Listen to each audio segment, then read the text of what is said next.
Well, many of us have a lot of questions about the eventual COVID vaccine.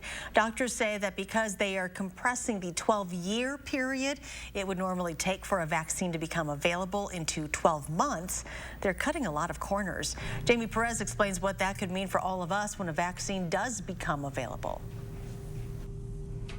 Right, well, because that process is sped up so much, it's very possible that they're cutting a lot of corners when it comes to safety, which means that when that vaccine does become available, it may only be available to a certain group of people.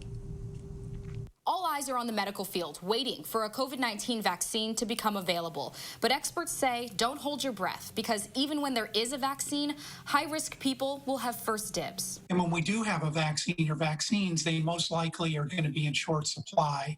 So I would imagine that they would be used first in high-risk adult populations, such as the elderly, residents and staff of nursing homes and long-term care facilities, and people with diabetes, hypertension, obesity, or heart disease. The Medical College of Wisconsin's president and CEO, Dr. John Raymond, says because they're cutting a bunch of corners to get a vaccine out as soon as possible, that means that 12 years worth of preclinical trials, safety trials, regulation standards, manufacturing, and quality control will be skipped over. So because COVID-19 vaccines are being developed with unprecedented speed, there's also the added concern about whether there will be adequate safety testing for children when the vaccines are made available for the public.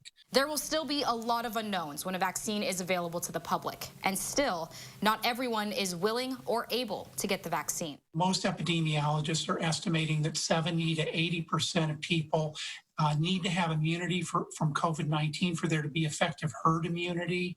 And we still don't know for certain whether COVID-19 antibodies, whether from previous infection or from a vaccination, confer long-term protection from a secondary infection.